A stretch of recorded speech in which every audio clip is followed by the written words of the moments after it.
Graduation तो बाद Canada जाना चाहते हो, पीजी डिप्लोमा करके वैब डेव ਦੇ CS ਦੇ ਵਿੱਚ ਐਂਟਰ ਹੋਣਾ ਚਾਹੁੰਦੇ ਹੋ ਤਾਂ ਮੇਰੀ ਗੱਲ ਧਿਆਨ ਨਾਲ ਸੁਣ ਲਓ। ਜੇ ਤੁਸੀਂ ਐਜ਼ ਅ ਫਰੈਸ਼ਰ ਕੈਨੇਡਾ 'ਚ IT ਦੇ ਵਿੱਚ ਜੋਬ ਲੈਣਾ ਚਾਹੁੰਦੇ ਹੋ ਐਜ਼ ਕੰਪੇਅਰ ਟੂ ਇੰਡੀਆ ਤਾਂ ਬਹੁਤ ਔਖਾ ਰਹਿਣ ਵਾਲਾ ਕੰਮ। ਕਿਉਂ? ਇਹਦੇ ਪਿੱਛੇ ਇੱਕ ਬਹੁਤ ਵੱਡਾ ਲੌਜਿਕ ਹੈ।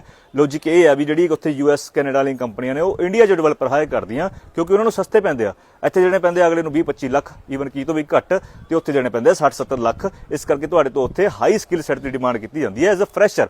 ਹੁਣ ਜੇ ਤੁਸੀਂ ਮਨ ਬਣਾ ਹੀ ਲਿਆ ਵੀ ਮੈਂ ਤਾਂ ਜਾਣਾ ਹੀ ਜਾਣਾ ਕੈਨੇਡਾ, ਚਾਹੇ ਕੁਛ ਹੋ ਜਾਏ ਉੱਥੇ ਜਾ ਕੇ ਹੀ ਮੈਨੂੰ ਸਾਹ ਆਣਾ, ਤਾਂ ਤੁਹਾਨੂੰ ਮੈਂ ਇੱਕ ਤਰੀਕਾ ਦੱਸ ਸਕਦਾ। ਤੁਸੀਂ ਇੱਥੇ ਆਪਣਾ ਐਕਸਪੀਰੀਅੰਸ ਬਣਾਓ IT ਦੇ ਵਿੱਚ, ਥੋੜਾ ਬਹੁਤਾ ਕੰਮ ਕਰੋ ਤੇ ਇਹੋ ਜਿਹੀ ਕੰਪਨੀ ਚੂਜ਼ ਕਰੋ ਜਿਹੜੀ ਤੁਹਾਨੂੰ ਫਿਊਚਰ ਦੇ ਵਿੱਚ ਕੈਨੇਡਾ ਮੂਵ ਕਰ ਸਕਦੀ ਹੋਵੇ। ਬੱਚੇ ਕਰਦੇ ਆ ਇਦਾਂ, ਸਟਿਲ ਤੁਹਾਡੇ ਕੋਲ ਐਕਸਪੀਰੀਅੰਸ ਹੋਊਗਾ, ਫਿਰ ਉੱਥੇ ਜਾਓਗੇ ਤਾਂ ਤੁਹਾਨੂੰ ਕੰਮ ਸੌਖਾ ਰਹਿਣ ਵਾਲਾ। ਇੰਡੀਆ ਦੇ ਕੰਪੈਰੀਜ਼ਨ 'ਚ ਫਿਰ ਔਖਾ, IT 'ਚ ਇੱਥੇ ਸੌਖੀ ਜੀ ਮਿਲ ਜੂਗੀ ਜੋਬ, ਉੱਥੇ ਟਫ ਰਹਿਣ ਵਾਲੀ ਆ, ਠੀਕ ਹੈ। ਬਟ ਐਜ਼ ਅ ਫਰੈਸ਼ਰ ਦੇ ਕੰਪੈਰੀਜ਼ਨ ਜੇ ਆਪਾਂ ਕਰੀਏ ਤਾਂ ਥੋੜਾ ਜਿਹਾ ਐਕਸਪੀਰੀਅੰਸ ਵਾਲੇ ਬੰਦੇ ਦੀ ਸੌਖਾ ਕੰਮ ਆ, ਠੀਕ ਹੈ। ਸੋ ਆਹ ਰੋਡ ਮੈਪ ਫੋਲੋ ਕਰੋ। ਬਾਕੀ ਤੁਸੀਂ ਜਾਓਗੇ ਤਾਂ ਹੈਗੀ, ਹੁਣ ਹਟਦੇ ਤਾਂ ਨਹੀਂ ਯਾਰ। ਬੰਦ ਕਿੱਥੋਂ ਹੁੰਦਾ ਯਾਰ।